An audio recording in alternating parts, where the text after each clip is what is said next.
Welcome back. This is John Locke, and today I'm talking about keyword research and how to take a keyword, how to find a keyword, how to actually pick a keyword phrase and turn it into a piece of content that's going to rank. Now, what most people do is they'll use an SEO tool like, for example, they might use Ahrefs, they might use Ubersuggest, Keywords Everywhere. They might use SEMrush. Maybe they use a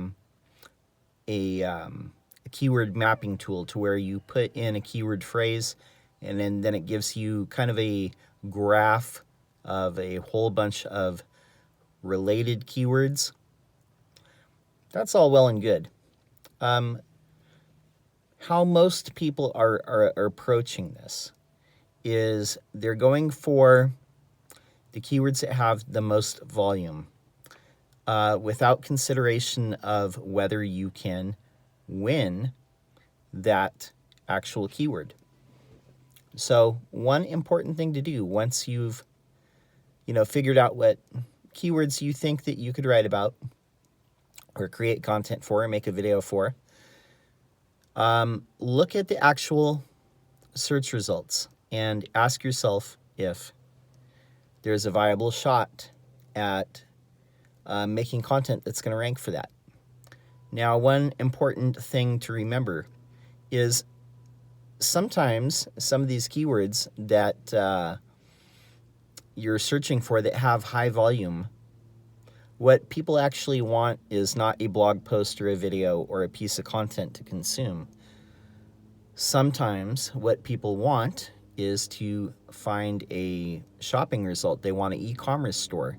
They want to buy something, or they want to book an appointment, or do some other sort of transaction.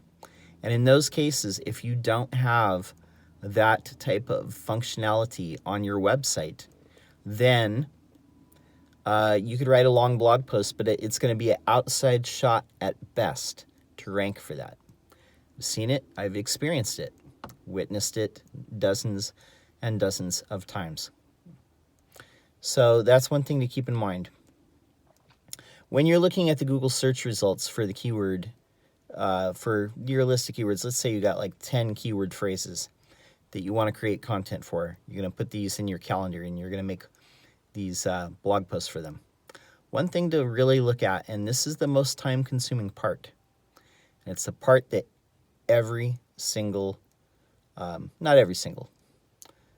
the majority of people doing this tend to skip this. Look at what's actually ranking. Please do. And the other thing you're going to look at too is what type of content is ranking. What's in this actual piece of content? Now, it might be that the majority of things that are ranking for your target keyword are long articles that break down a bunch of different information. And you might notice that there's patterns in these ranking articles, that each of them have distinct sections answering specific questions or addressing things that the reader might be wondering. Now, if the article that you're planning to do does not have these types of sections, then your probability of ranking is going to be far less. It's very important to look at the Google search results on page 1 and kind of assess what is Google actually ranking for this. Because contrary to popular belief, you cannot just write whatever you want, throw a keyword in the title in the H1 and rank. Doesn't work like that. You must adhere to the prevailing pattern in the majority of the top results if you want to have the best chance at ranking for that. Okay? Another thing to consider too is, what is your website primarily about? Does Google recognize your website as an authority on this subject? So, for example, we'll use one that's close to my heart here. If what you talk about primarily is web design, if you've been writing about web design for 5 or 6 years, and then all of a sudden you want to write about like tourism in your city, or if you want to write about business or something else, like you're just like a general business, like Bloomberg or whatever, Wall Street Journal, or something like that on your blog. Will those have as much probability of ranking as your previous material? Probably not, because Google has already placed you into a bucket, a category. So when you create a ton of content around a singular subject, that raises your, Google basically, I don't want to say raises your authority. That's the wrong thing that I want to say. It basically, Google says there's a bunch of material here, and some of it people seem to really enjoy, so we should probably trust it and push it a little bit harder.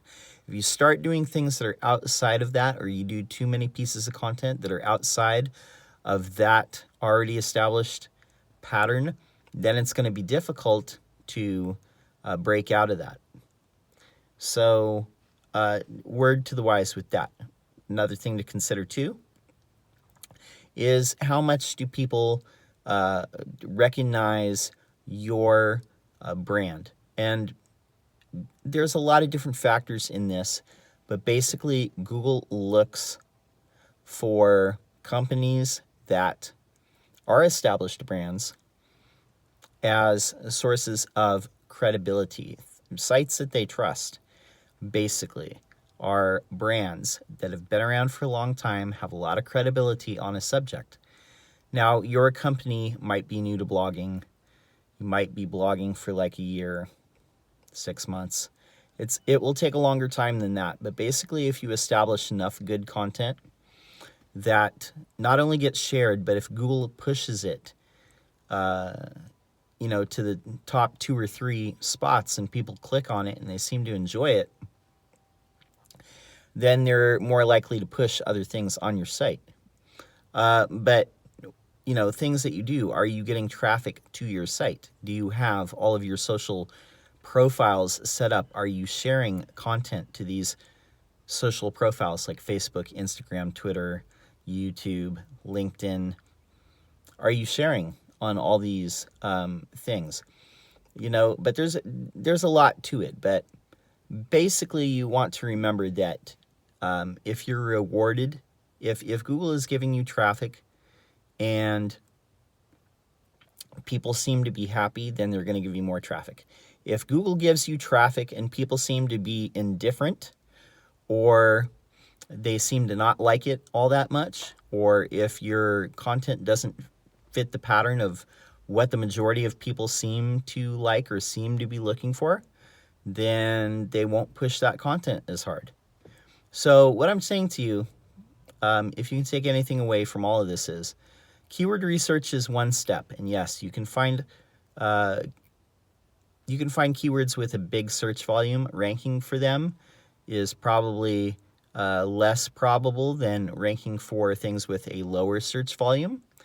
And oftentimes it's more targeted to go for keywords with a little bit lower search volume. You can't just tack your keyword phrase into your title tag and your H1. You actually have to look and see what Google is pushing for that keyword, what is in the top page or the top page and a half, because that's a clue as to what people expect to see. Google usually has a lot of user data on this, and if they see signals, user signals, that people seem to favor articles with, or pieces of content, videos, blogs, whatever, that have certain types of information that they're covering in there, then that's something you should cover too. Lastly too, it doesn't hurt to get shares. It doesn't hurt to get backlinks to that article that you want to push. And most definitely links are going to help. If people are linking to it, then that's going to be viewed as a piece of content that people must be finding useful, because otherwise they wouldn't be linking to it. They wouldn't be referencing it. So remember, Google measures things that they can measure. So things that they can measure are traffic to your page. They can measure some user signals through some of their properties that they leverage. And, they can measure links to the page, of course. Shares, but, that's not as important as it was in the past. But definitely if a piece of content is being shared, then they're going to get more data about that, and it's more likely to be pushed because they're just going to have more data because more people are visiting the page. It's not necessarily about the shares. Again, that's a signal that can be gamed. But this is how I approach keyword research, and actually crafting up a piece of content. And there are a lot of people that don't want to hear this sometimes. They don't want to hear that this article needs to be about, a longer piece of content. It needs to be 3,000 words or whatever. It needs to cover like 8 or 9 different sections. Sometimes they want to write a 700-800 word article and call it a day, but that's not going to rank in every case. Maybe for a low volume keyword, but not for these more competitive keywords. Anyway, my name is John Locke. My business is Lockdown Design and SEO, and I'm here on a daily basis offering up advice from my own SEO experiences. And hope everybody is staying safe, healthy, and I'll be here tomorrow with a new video. Until next time, peace.